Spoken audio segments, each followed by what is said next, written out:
We're out in the Utah desert and we're at a selection of drops here, which I'll show you in a second.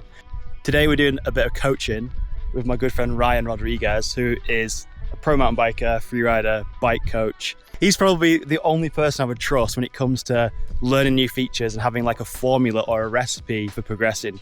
Just walk me through the setup of your bikes. If there's somebody watching this, they want to get better at doing bigger drops, progressive drops, what do they need to be thinking about on their bike? Generally, everybody out here runs a lot stiffer suspension, maybe a touch slower rebound to counteract the higher rebounding pressure, and stiff tires, maybe 35. If you're light, maybe 30, but you can go as high as 40. And a really big overlooked component of bike setup is making sure your bike is well balanced in the sense of your stem isn't so high that it's pushing your body up and backwards, right? A lot of riders think they need really, really high handlebars, but I would push back on that a little bit. When you got a lower setup here, you can get a better attack position and you can stay centered. Therefore, when you land a big drop, a high stem can sometimes push you back, and then you're all out of stability, you're out of whack, you want to be centered. I guess we need to start getting into this. So the idea of this video, Ryan being the master coach he is, Ryan's going to coach me off this drop, which I'm fairly comfortable with, and then we're going to do this step down, which is called Baby Bender. Josh Bender is a famous old school free rider, and there's also two drops here, so you can see there's two lines, one that goes this way, one that goes this way. The main bender drop is a fair bit bigger. I'll put an arrow on the screen now so you can see the landing. Maybe almost 70 feet? About 70 feet, and then Baby Bender's this landing here, which is what, maybe 60 feet, 50 feet? Maybe like the mid 50s? To the sweet spot of a landing. Like if you go too fast, you can go to the friggin' basement, which you don't want to do, because then you'll be out of control for the run out. Ryan's done this drop about 1 million times. He's like the king of the desert, I would say. I'm going to big you up in this video because you are way better than you give out. Anyway, there's a formula for all these drops here. Talk me through this drop and what you've seen. Right, the formula is a good word because it's Friday, so we could call this Friday Formula. Formula Friday. Yeah, this is Baby Bender. A lot of history here, a lot of cool old Rampage history. And so up at the top, we've got a nice long run-in with a downward, almost like a pump bump. So I start up there and I start very slow. I'm gonna grease the top of this landing. And like how I like to think about this, because I've seen so many people look at this gap and think they just need to go. And they do, they go and they overshoot it so bad. Or like go into the hillside, so many crashes. I've seen a few bodies ragdoll all the way across the valley. I think of it like this. When I land, I hit the compression. I like to let my bike reset back up. And then it's almost like when you're speeding in your car and you see the cops and you like panic brake for a second. You're like, oh no, I'm okay. Same thing on the bike, right? You wanna give a good solid, feel the tread, kind of grip the dirt. You wanna feel yourself decelerate, and then you can release. But you gotta do some braking or else you're going to the basement. Way down there. Yeah. We're in.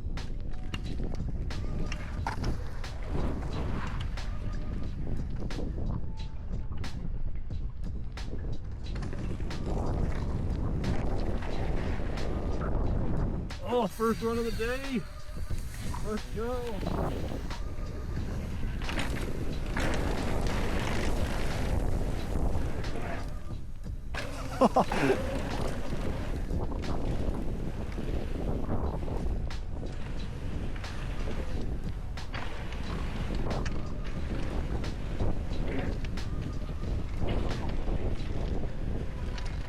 So this is the bike I've got in Utah for this trip, and I've definitely increased my tire pressures. We've got maybe 35 PSI front and rear, which is quite above the norm what I would usually run. I would usually run like 23 in the front and about 27 in the back. Forks, definitely a lot harder. I've got some new RockShot box forks from testing and coil shot. Forks, I've got 250 PSI in these and 4 tokens, which is like air volume tokens that reduce the space in these forks. They just ramp up harder. And I've got a 500-pound spring, which is arguably a little bit light, but that's what we're dealing with. I actually run my handlebars a little bit higher than Ryan recommends. This is 50mm rise. And yeah, that's the rig we're doing this on. So we're gonna go up there and start looking at the first drop. Okay, so we were just down there. We've pushed up to the first setup drop. Talk us through this first setup drop and the things that I need to be aware of. Right, I guess the talking through would start at the beginning, which we would start up there. There's some nice bushes, a little clearing right between these bushes. Mental visualization, right? No hesitation. And my formula is I'll get like 7 out of 10 pedal to get going. And this is that hump, if I'm airing out over this hump, I am going too fast, so I will shut her down. Better just to kind of come in slow and pump down it. And you do not need a ton of speed for this first drop. And then, you know, you want to fight the urge to like panic yank or panic hop it. You can really cruise off, it's real smooth. Yeah. So everyone who's done this in the past, they put rocks either side here, so you've got you know where to go off. Because when you're back here, it's completely blind, so you can't see anything, which is quite scary out here because a lot of things are blind. So you have to do a lot of visualization. You have to know exactly where you're going, the speed, the pull off the lip. There's like a lot to think about. My little bushes, my little starting spot. See what we got here. I'm gonna take a pedal. Just one nice pedal, a little pump. Yeah. A little pump. Yeah.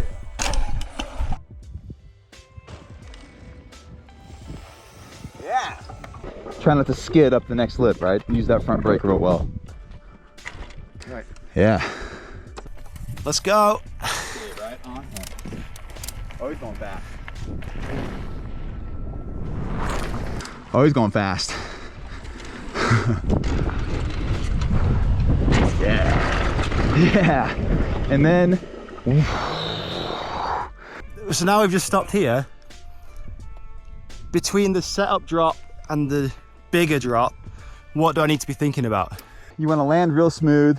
Let the bike compose through the braking bumps and the G out at the bottom of the landing. Let the bike recompose, and then on the brakes, you want to feel yourself decelerate. And then, but you don't want to do it for too long. You want to, it's like a shut down, release. Right. But you want to feel the deceleration. And then I never try to pop or yank. If anything, I just kind of go off and just fall, like let my elbow fall in so I can kind of like lean, table in, because the landing's kind of a slight hip landing. It just makes it a little more comfortable for me. Yeah, there's no lip on this takeoff. It's quite flat. It's very blind, but it's not like, it's quite a safe jump, right? It's quite a safe jump as long as we slow down a little bit. Yeah, as long as you get the speed down, it's actually a safe jump. It's tough though, right? Because you're always second guessing yourself. Did I brake enough or did I brake too much? And then by then you have to go. Yeah. I'm scared of casing a jump, and Ryan said he's scared of over jumping a jump. So like, it's quite an unnatural feeling to land a drop and then get on the brakes and then speed up again and go. Yeah. But that's like what you have to do, otherwise you will just overshoot this. Right. Yeah. Right, okay, let's go back up there. Shall I model your speed and we'll go together, or? I think so. Okay, we'll do that. Yeah. Ooh, yeah. Like how I think of this lip is like, I almost like feel like I sink so I can like push it through almost like with my legs. Okay. Does that make any sense? I think I might, yeah, it does make sense. I think I might try and just not pop as much. Yeah. I'll make like a little, I like squat, I even think. Like I go off squatted a little bit. Okay, yeah, so just remember, let the bike compose after the G out and like let her shut down for like a hard second, right? You want to feel yourself slow up and then release and look. I think casing it is really hard. To case it? You have to really screw up to case it. Okay. Which I've done before, I've over braked big time. Yeah, you tell me when. I'm good. Okay. Shout. What up, my lad? Okay.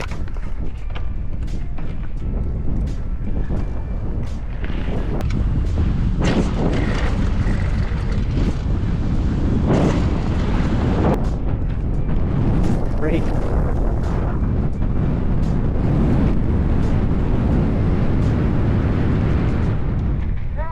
Way better. Yeah. Let's go, my man. Way better. Stoked. I got off the lift and I was like, oh, I can see you landing. Yeah. Awesome. We had wind on that one too. Yeah. But it like didn't do anything. No. So it's trip. Yeah. Yeah, did you feel your bike decelerating on the flat before the big drop? Yeah. Like it dug in a little bit, then released, that's what you want. Landed, I think a brake just into the flat bit, set up, and then kind of just, like you said, looked up, let off and went. But by the time I was off the takeoff, barely any tug. I could see him landing. I was like, oh, perfect. This is Yeah. as smooth as anything. Hell yeah, dude. I'm stoked. Happy with that. Awesome. All right, so we just did baby bender, as it's called. Ryan's now looking at big bender, which is the main drop. Which I'll put an arrow on the screen now so you can see the landing. Fair bit bigger, slightly shorter landing and steeper landing. And it's a little bit breezy. It's a little bit breezy. So just For sure. whether Ryan does this or not, he might. What's the technique that's different to this than what we just did? So, not to like pat myself on the back, but I might have the most amount of runs on this bigger drop than anybody else. Like 8 times. And so what I always do when I'm up top, there's definitely more of a puzzling happening in my mind and trying to just work through that, which is just like we rode this first drop. When I land on this landing, I want to focus on landing on lookers right of the drop, like as far as I can at the very top. That way I can carve in towards this bush, because this requires a turn. Carve in towards this bush, ride up into this embankment, which allows you to embank and look right through that drop. And you're going a lot faster. Little hop. Sometimes I'll even do a little tap tap on the brake, like a tiny dink. Hop. But what's crazy is when you grease this drop, it is way smoother than that drop. And it's way bigger. It's way bigger. You're in the air. But it's way more mental. Yeah. You're in the air for a while. Yeah, you're way higher in the air. And again, there's not really a lip, there's a tiny lip on it, but I mean, it's basically a flat drop. Yeah, we're talking a 1/4 inch. But yeah, like Ryan said, the speed coming in is faster, the setup is more technical, and just the actual jump is bigger. And it comes so quickly after you land. Mm. This is over in just, what, 1.5 seconds or 2 seconds? Yeah, this whole section happens in what, 5 seconds? Yeah, I would say less. Yeah, like from the top, so. 3 seconds once you land to here. So you're trying to process all of these little things. And you can't see anything. Ah, yeah, you literally. It's so blind and you were going so fast. Oh, that's scary. And so you would say visualization is a big thing. Yeah, I have to do it a lot. Visualization, picturing the run. The breeze for sure messes up my visualization when it's a big drop this big and you feel that wind. Yeah, I mean, a lot of riders here will use flags on the takeoff or other riders to signal wind, but also these shrubs, they move a lot and they take a lot to move. So if they are moving a lot, it means there's a lot of wind, even if it doesn't even look like it. It's just so you know, like a runway, where to go. That's right. Trust your rock work. Make sure it's well aligned. You know what's a trip is every time I've done this, the mental of puzzling it together up above first has always messed me up a lot. And when I've finally been able to push through that and then I'm in the air, every single time it's been like, so relieving, so nice, so smooth.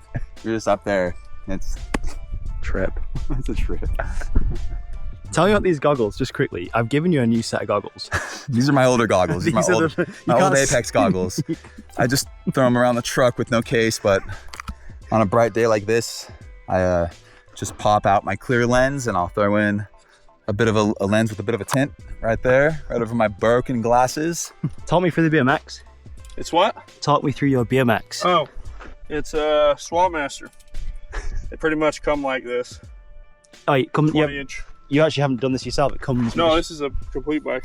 It's a BMX with fork and shock on it, and disc brakes. Yes, Saint on the front, XT in the back. It's a little too much brake for that, honestly. Saint levers.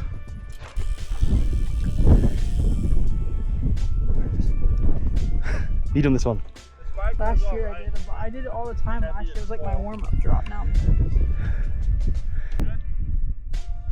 So when there's wind, this is. This is not good. Show me the X. That means Not good. that means not good. It Don't means ride. if you go, it's not my fault. It's pretty good. It's in between. Drop on a BMX. Drop. Woo! That was sick. Holy crap. That's crazy. You have to do it now. You've got about 1 million inches of suspension on this a thing. lot more than he does. Oh my gosh. That was smooth. Sick. Thanks, man. So right now the wind has actually picked up, so we're gonna knock this on the head for now. Might come back later on and hit this. But yeah, this thing is such a mental thing, and everything has to line up perfect for you to do it. Like, it's not something you would run the risk of doing if it was like a 50-50 chance, right? That's right. Yeah, so we're gonna do some more riding. May come back to this later, but in the meantime, you also do coaching as well. So if you're in America or worldwide. Yeah, check us out. I'll leave Ryan's coaching website in the description and his Instagram and stuff, so you can go and check his stuff out. And obviously get in touch with him if you want some coaching, because he's an absolute legend at this stuff. Thanks.